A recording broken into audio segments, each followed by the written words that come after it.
বিষ্ণু বলেন কাসিয়াত আল আরিয়াত আল মাইলাত আল মুমিলাত, পোশাক পরিহিতা উলঙ্গিনী, মানে বোরকাও পড়বে, বোরকাওয়ালি।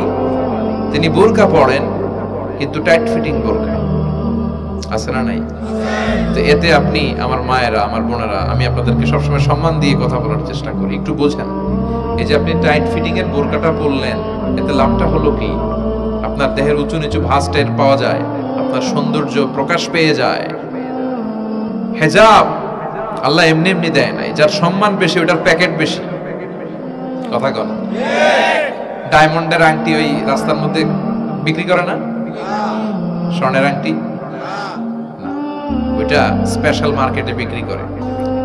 কোন মার্কেটের সামনে পুলিশ রাইফেল নিয়ে দাঁড়ায় থাকে না, কিন্তু স্বর্ণ মার্কেটের সামনে রাইফেল আছে না নাই? ভিতরে স্পেশাল সিকিউরিটি আছে না নাই? গ্লাস ফিটিং করা, ওইখানে সিকিউরিটি আলাদা, স্পেশাল লকার আছে না নাই? কারণ এটার দাম বেশি, তাই এটার পর্দা বেশি, প্যাকেট বেশি। সুবহানাল্লাহ পড়ে। নারীদেরকে তো ইসলাম মর্যাদা দিয়েছে।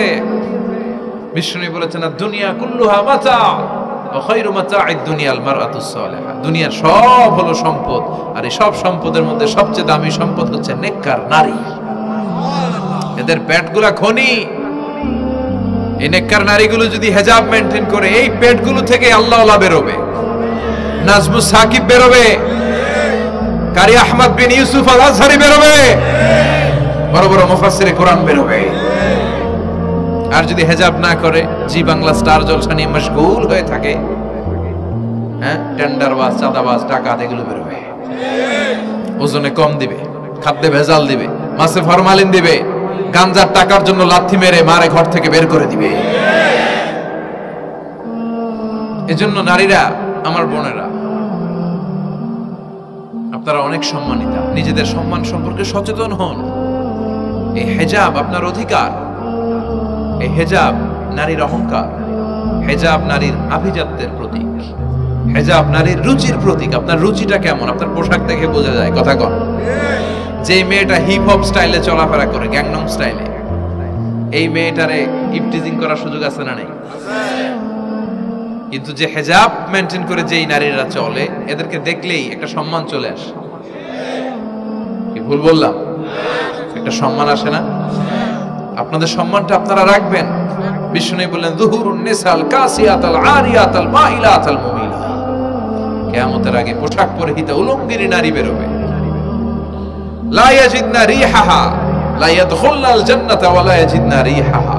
এই নারীগুলো জান্নাতে তো প্রবেশ করবেই না, জান্নাতের ঘ্রাণও নাকে লাগবে না। ওয়া ইন্না রিহাহা তুজাদু মিন মাসিরাতি 500 সানা। আর জান্নাতের ঘ্রাণ 500 বছর দূরের রাস্তা থেকেও টের পাওয়া যায়। খেয়াল করে বুঝেন, এখান থেকে জান্নাতে পৌঁছতে আরো 500 বছরের রাস্তা। কয় বছরের? এত দূরে থাকতেই জান্নাতের সুবাতাস এসে আপনার নাকে ধাক্কা লাগবে। সুবহানাল্লাহ পড়বেন না? এই নারীগুলো জান্নাতে যাবে না, জান্নাতের ঘ্রাণও পাবে না। এজন্য বাবা যারা এসেছেন, সচেতন হন।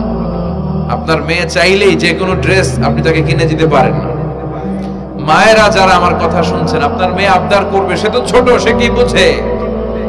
কিন্তু দেখবেন অনেক বিয়ের অনুষ্ঠানে আমি দেখেছি, মায়ের বয়স হচ্ছে 60, মায়ের হাত মোজা, পা মোজা, বোরকা লাগাইছে 2টা, পাশে ষোড়শী, অষ্টাদশী, তন্নি, সুন্দরী, সুস্নিগ্ধা এক মেয়ে, বয়স মাত্র 18, ওর বুকে ওন্না নাই, ওটা গলায় শোভা পাচ্ছে। 60 বছরের বুড়া মহিলার দিকে কেউ তাকাবে?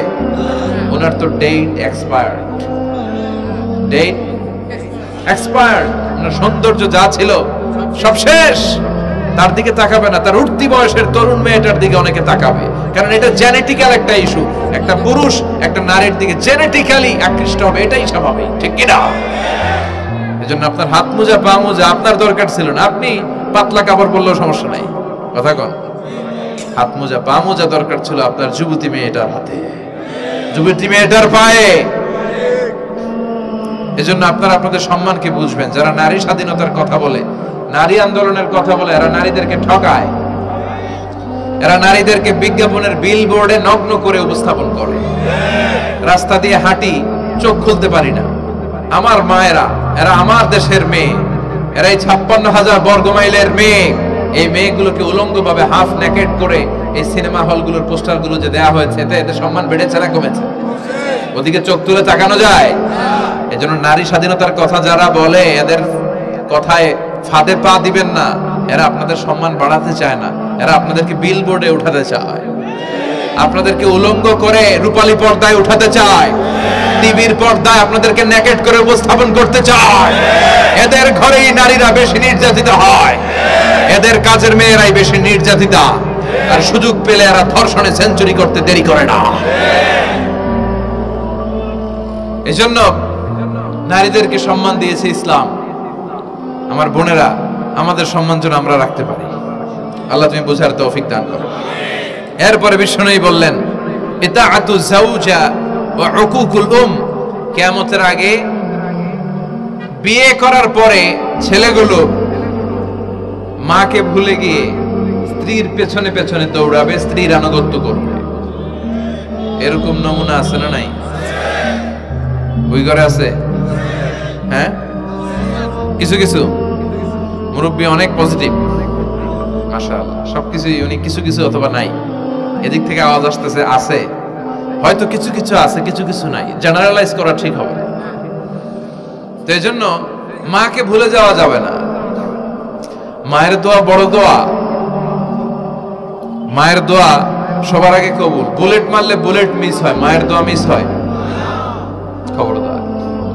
স্ত্রী চলে গেলে নতুন স্ত্রী পাওয়া যায়, মা মরে গেলে মা পাওয়া যায়।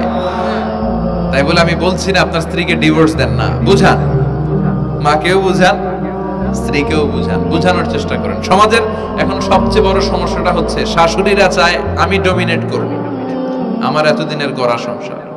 বউ এসে কয় না, আমি আইছি মাগার, আমি সব খায় হলাম। আছে না নাই?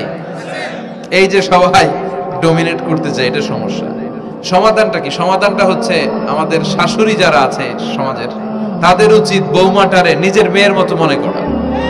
নিজের মেয়ের যেখানে বিয়ে দিছে ওইখানে কিন্তু খুব খোঁজ নেয়, মা তোর কি অবস্থা, তোর কষ্ট হইলো কিনা, ইত্যাদি ইত্যাদি। কিন্তু ছেলের বউ করে যারা আনছে এরা দিয়ে ইচ্ছে মতো কাজ করা, এরকম টাকা তাছাড়া নাই।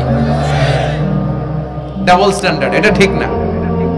আর বৌমা যারা আছেন, ঘরের বৌমা, এরা শাশুড়িকে একটু মায়ের মতো মনে করেন না। কারণ একদিন আপনিও শাশুড়ি হতে চলেছেন, একদিন আপনিও শাশুড়ি হবেন। রং ধরা যৌবন জং ধরে শেষ, আপনারও ছেলে হবে, এই ছেলের বিয়ে করাতে হবে, এই ছেলের বউ এসে আপনার ঘরে তাই করবে আপনি আপনার শাশুড়ির সাথে যা যা করেছেন। এই ছোট্ট হিসাবটা বুঝতে চায় না। শাশুড়ির উচিত বৌমাকে নিজের নিজের মেয়ের মতো করে আদর করা, যত্ন করা। বৌমাদের উচিত শাশুড়িকে মায়ের মতো সেবা করা। এই মিউচুয়াল আন্ডারস্ট্যান্ডিংটা থাকলে কোনো ঘরে আর ঝগড়া হবে? শাশুড়ি বৌমা, আল্লাহ সবাইরে তুমি কবুল করো। তো কিয়ামতের আগে মারে ভুলে যাবে,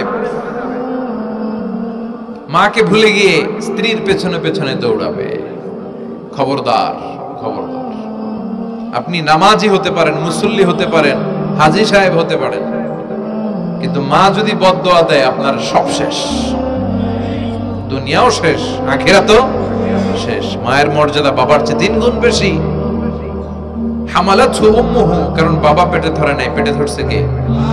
ওয়াহানান আলা ওয়াহান, 8 মাস 10 মাস এই বোঝাটা বাবা বহন করে নাই, করলো কে? ফিসালহু ফি আমাইন, 2 বছর বাবা দুধ খাওয়ায়নি, দুধ খাওয়ালো কে?